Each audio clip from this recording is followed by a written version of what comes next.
Hey everybody, welcome to Fantasy R&R. This is your host Ryan. And I'm Rob. And this is week 1 of Fantasy Football 2022. Woo!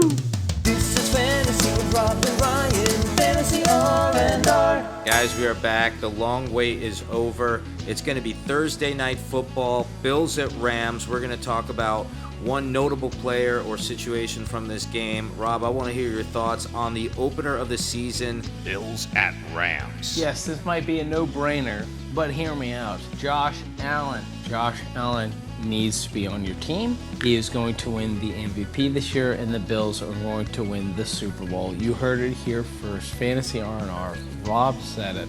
Josh Allen needs to be on your team. Ryan, who you got? Well, it's interesting you brought that up. We've been talking about in the last couple of podcasts about Josh Allen being a third-round steal. You either get your quarterback of Josh Allen or Justin Herbert in round 3. After that, round 4, maybe Mahomes, Jackson, everybody else can be kind of pushed to the back burner. But that trend has been following in Yahoo this year. Take Josh Allen in the 3rd round on those turnaround picks. Everybody thinks it's a little high, but the mesh of talent anywhere else is going to kind of come together in your later rounds. There's plenty of wide receiver rookies that you can stash and get big value out at the end of the year. But my pick for this game is Bills at Rams. What's going to be notable is Cam Akers and his role in the offense this season. Coming off that Achilles tear, a lot of people kind of forgot about Cam Akers. He didn't make much of a splash in the postseason last year on their Super Bowl run. This is going to be the year that matters for Cam Akers. I think a lot of people are getting him good value right now, maybe the 4th round. Look for him to be a breakout fantasy star week 1, and everybody's going to be pouncing on the trade offers after that. His projected points are going to go up. Patriots at Dolphins. Dolphins, I'm looking at Waddle. I find it crazy. I've done a few drafts now, and Waddle continues to fall down the draft order because of that, of Tyreek Hill being traded for. Jalen Waddle is going to get his fair share of targets. Let's believe in Jalen Waddle. He had a fantastic rookie season. It's only going to get better from here. We already see the connection between him and Tua. Jalen Waddle. Get him where you can. Well, I'm actually going to take the entire Patriots offense at this point because Mac Jones is actually projected for a low amount of points in a lot of leagues for week 1, and it has a lot to do with his low-power offense. Damian Harris is kind of slipping in drafts, but we've seen him do that even in the redraft leagues of last year or in keeper leagues. He doesn't seem to have a lot of value, and mostly because he's not a passing back. James White obviously retired, and we've got Ramondre Stevenson, a young running back, taking up the backfield and the backup job of Damian Harris. Damian Harris actually ran for 15 touchdowns last season, but he's got no PPR value. And on top of that, right now, Devontae Parker was their big offseason grab as a wide receiver for Mac Jones. And then we saw Laquan Treadwell get cut from the Jags, and now he's picked up by the Patriots. Jacoby Myers still there. It's N'Keal Harry getting traded to the Bears and then continuing his injury problems. It's really insane because there's still not much of an offense here for Mac Jones to work with. So the running game is going to suffer if there's not a whole lot for Mac Jones to work with. Damian Harris is one of those question marks right now, but I think he's sitting right where he should be in the value of the running backs on the draft board. If you're still drafting for your league, Damian Harris is one of those guys you can target in the 5th, 6th round and grab and put into your flex position with a bit of trust, even over a wide receiver. But the big question is, who's going to be sustainable over the course of the season? I think it's Ramondre Stevenson. I think he's going to be the guy that puts a lot of points on the board for fantasy managers this week. Ravens at Jets. Who's your big play here, Rob? Ravens, Jets, I'm essentially going to say, let's see what happens at the tight end position. Mark Andrews was selected, in my opinion, way too early. But let's see if he pays off big time. I think this is what worries me the most, honest to goodness, for the Ravens this year. I'm very concerned with Lamar Jackson and his contract extension. How long does it bleed into the regular season? If it's figured out early, then fantastic. But if we're talking about later on in the season and Lamar Jackson sitting there wondering if he's going to get a paycheck, I'm worried about production. Mark Andrews, do you believe he was selected just enough, like, for where he was drafted, which was what, ADP of 4th or 5th round tight end? Or do you think he was like drafted way too early, Ryan? What's your take on that? I mean, I saw a lot of people drafting him in round 3, so I think he was drafted way too high. It's interesting because with the Jets, and I'm sorry, I'm taking this from a notable player situation about the games. I'm just kind of talking about both sides as we go through these games. But Zach Wilson is actually going to make a splash this year coming off of his injury.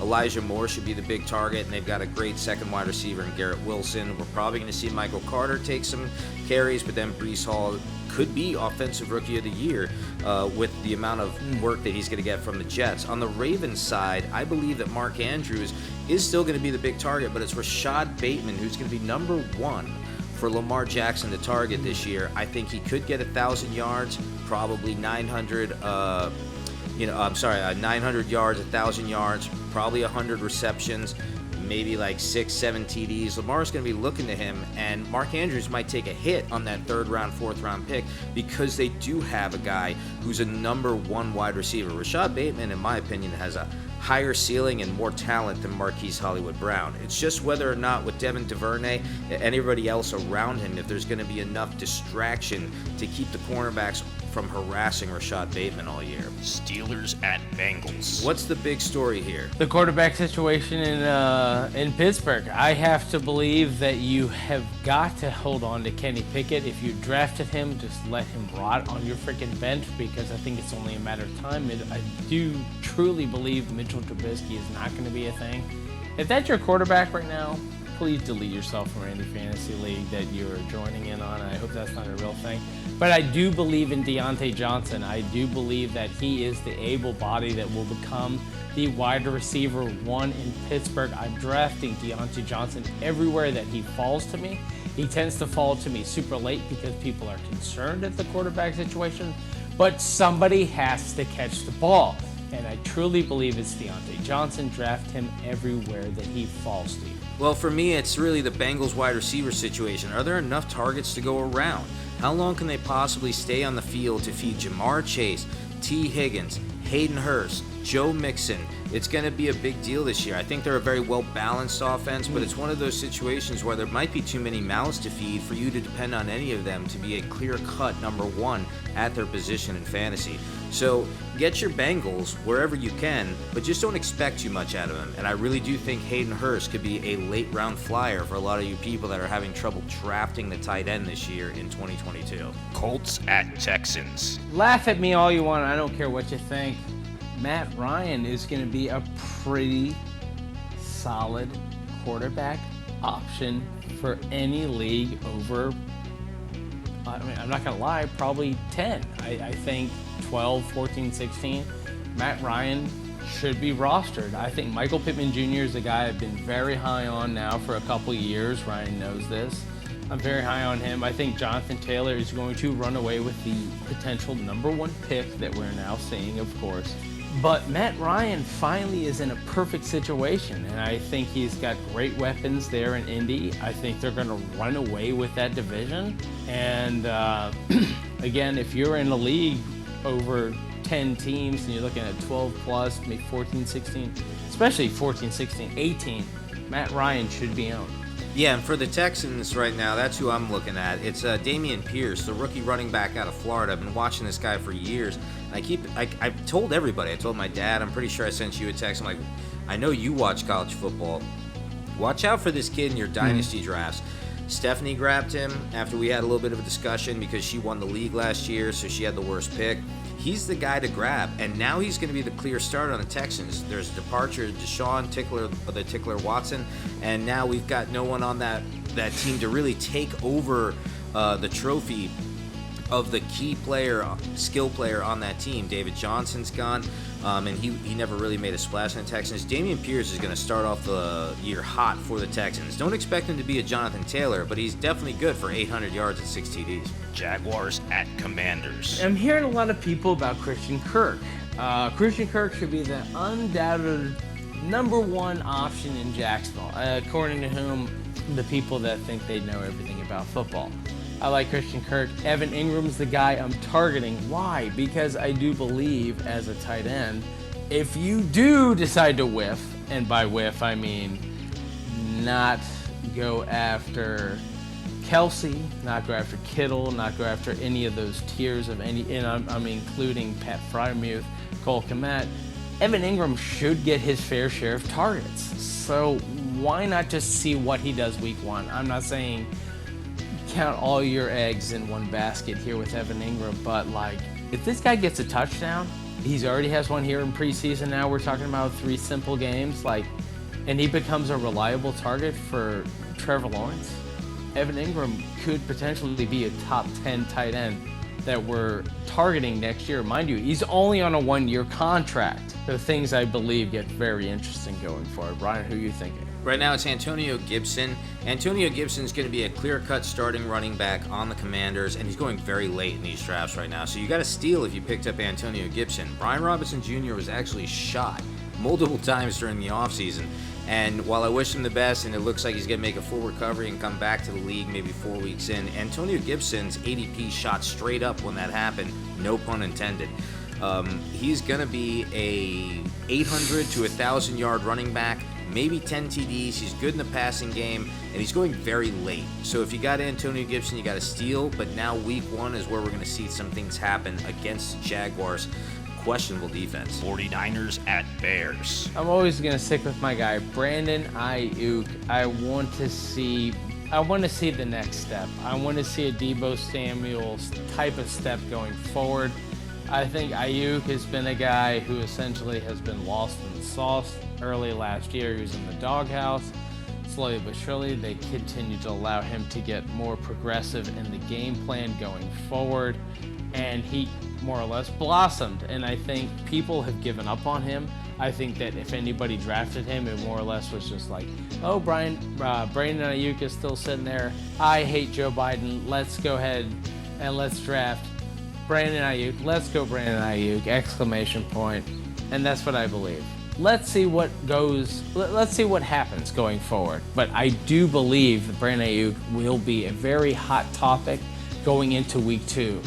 And where he's not drafted, he will be drafted. Ryan, what are you thinking? I'm thinking here for the Bears, the real question is whether or not you got your value out of David Montgomery where you drafted him. I love David Montgomery. I've talked about him for a few years about how he's probably one of the most underrated ball handlers. No sexy puns intended there either. He gets a lot of carries, and he's good in the PPR game, but it's the Bears, and they suck. But David Montgomery, you could do a lot worse than him most of the time. Now there's a little bit of question of whether or not he's going to be taking the lead role over Khalil Herbert later in the year. I'm going to tell you guys that got David Montgomery, you're probably fine. It's Cole Kmet that I think is going to make the biggest impact week 1, whether or not you're getting your value for him as a tight end. Should he have been drafted in round 12, or should he have been drafted in round 5? Cole Kmet's a huge dude. He can truck over everybody. I've talked about him for years. I drafted him in some high-stakes franchise leagues, and I really do think that maybe he's the same as Dallas Goedert, one of the more underrated tight ends in the league. Once he starts putting up those numbers, everybody will see the kind of talent he has to become the next Kelsey. Eagles at Lions. I'm looking at DeAndre Swift. I want to see him continue what I believe was a continuous breakout in his rookie season. I think he has what it takes as a Georgia product that has become a huge draft in. Maybe I should rephrase that. Huge draft on the fence pick. I think a lot of people don't know what to do when he falls to you. You draft him. This guy is really, really good. Yeah. Do not believe the pundits that think that he's going to be a bust because of one injury. The Lions are a team on the up. I do believe that the options in Detroit, there's plenty to go around. They're going to do whatever it takes to win a game. And DeAndre Swift is a continuous plan in that offensive scheme going forward. There's not a doubt in my mind. Ryan, what are you thinking? No, I like it because last year I wasn't a big fan of DeAndre Swift. Everybody else believed in him. I think it's this year that we should take the flyer on him. I drafted him in a couple of leagues as my RB2, and I do think he's falling one round too late. I think he may surprise some people because he's a total threat in the PPR game.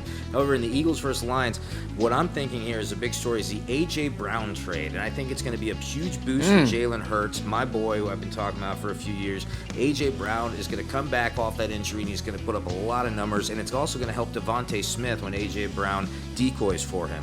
Watch for the passing game in the Eagles to take a huge jump this year. I'm not talking about their running game, though. I don't know what's going to happen there exactly. But A.J. Brown's going to be the big story in this game and how he elevates Hurts and likewise. Saints at Falcons. Is Jameis Winston a quarterback? I mean, I'm not trying to be a jerk here, but at the same point, I don't even care about fantasy. I want to see if Winston can throw the dang football. Michael Thomas is supposed to be back. We've been waiting for him to come back. That's fantastic. If Thomas does come back and Winston decides he can throw like an NFL-ready quarterback, then this Saints team becomes very scary. The defense looks good. Alvin Kamara is Alvin Kamara. We know this. But I think it all lies on the shoulders of Jameis Winston. And if Michael Thomas, again, is ready to come back and be the Michael Thomas that we know, and if both of those are the cases, then look out and get the Saints defense. And it doesn't matter if it's to start or just to have on the bench. This team's going to get scary quick, but it all relies on the shoulders of Jameis Winston. Ryan, who you got? I actually think this is going to be the biggest scoring game of the week. This is actually going to be my game of the week. The Saints are the Falcons. It's going to be weird. Jameis Winston and Alvin Kamara, Chris Olave, Michael Thomas being back. I think they're going to put up a lot of points on the Falcons' very bad defense, and I think the Falcons are actually going to exploit the Saints' defense because the Falcons are going to look so different from Falcons' past. This isn't Matt Ryan. This is Marcus Mariota, Desmond Ridder behind him. This is a different Falcons offense. They got Kyle Pitts. They're going to have Drake London. Everybody's different. They got different running backs. I actually think this is going to be the highest scoring game of the week. So if you have Falcons, this is actually the week to play them, is right off the bat week 1. Browns at Panthers. Screw the quarterback position. It is, in fact, Christian McCaffrey. Is this guy going to cut it? Does he get injured? We're going to find out week 1. I, being a CMC owner for the last few years, can tell you one thing. If I can get this guy to just do something for 2 weeks, and if one person would have come to me going, hey, what's it going to take for CMC? I will straight up tell you, it's going to take everything. Why? Because I know I can get everything for him. And 2, if he is healthy within 2 weeks, I can sell him on a Jeep. I don't care what he does. And honest to goodness, if he fails, he fails. And then you essentially go, okay, everything's been fantastic. I've heard this guy as the number one fantasy football star. And that always tends to kill me because he hasn't done so, mind you, in the last 2-3 years. So for me here, the big story is about Deshaun Watson not being available at quarterback. If you got Amari Cooper early, you messed up. Nick Chubb is going to be your guy. Nick Chubb owners, you're the ones that got lucked out on this trade. Kareem Hunt's not really going to be much of a thing. David Njoku's really not going to be much of a thing. You got nobody at quarterback this year. Deshaun Watson's not coming back for a while. Nick Chubb is your guy. He's going to roll through that good offensive line, and they're not going to have much of a passing game. So you're going to get your 30 carries a game out of Nick Chubb. But Amari Cooper owners, you messed up. Giants at Titans. What's Saquon Barkley going to do? Is he worth the pick that you picked him, or is he going to be the Saquon Barkley of old? And by old, I mean the last 2 seasons. Ryan, what do you think? Right now, it's all about the Titans and their quarterback game.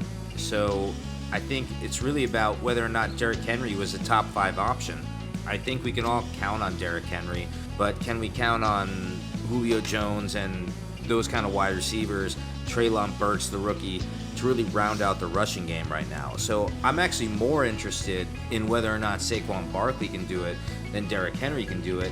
But the obvious question here is Derrick Henry going too early? Is Saquon Barkley going too late if he stays healthy? Raiders at Chargers. I'm thinking Justin Herbert. You and I have both been preaching so heavily about this draft and talking about taking a quarterback, quote unquote, early. And by early, we're talking about essentially 3rd or 4th round when we're talking about taking your running backs and being secure with that idea. Justin Herbert or Josh Allen, I've taken in the 3rd round in every draft I've drafted this year, and I'm on my 5th draft. Yeah, Justin Herbert, obviously, I think he's the Dan Marino of our generation. Gerald Everett's going to take a huge bump up this year. I've always believed in that guy. He was a breakout candidate for me last season. He's going to be bigger and younger than Jared Cook this year. Look for Gerald Everett, look for Mike Williams, look for Keenan Allen. Austin Eckler's a top 5 option. Chargers offense could be crazy. the Raiders, though, it's all about Josh Jacobs going so late. Zamir White is going to make a little bit of a splash. If you got him, I think this is one of those situations where you take Josh Jacobs late, you take Zamir White as a handcuff, and the Raiders' running game is really going to take a step up with Derek Carr and Devontae Adams, old teammates, hooking up once again. Packers at Vikings. Ryan, what's your take on this shitty game? I mean, I think Kirk Cousins, it's crazy. He's probably like the 4th highest rated passer. We've talked about this in the podcast a million times. Kirk Cousins' numbers are insane. He looks like a good quarterback. He's on bad defensive teams most of the year. If you think he was on the same team as most of these high elite quarterbacks, you think he would have won a Super Bowl by now? Wrong. You'd think he would, but he didn't. Yeah, I mean, it's really interesting. I think Kirk Cousins is one of those guys. I mean, he's always going to put up 4,000 yards. He's always going to put up 30 TDs. He's only going to give you 9 interceptions. But for some reason, it's like when you really need him to come through, he doesn't. And it's just like real life. He doesn't come through for his team in the tight moments. He doesn't come through for your fantasy team in the tight moments. Even when I put him up against Stephanie last year in the championship in the ESPN Toilet Bowl, he got 300 yards, 3 touchdowns, and I still lost to her. So it's one of those things where it's like it always feels like you just can't close the deal. But I actually would prefer to have Kirk Cousins on my team in a championship over guys like Jalen Hurts, over guys like Joe Burrow. You just never know what they're going to do, but Kirk Cousins seems to put up the same numbers every game. It's really weird. Chiefs at Cardinals. Yeah, I'm a Kyler Murray owner. I don't feel like he stands up to the competition. There's a joke there. With that being said, there it is. He's got it. The DeAndre Hopkins suspension concerns me. The trade for Hollywood Brown is a step in the right direction. It's Rondale Moore. I want to see this guy do something. I think he's a really good wide receiver, and I want to see if he gets the grabs that he deserves.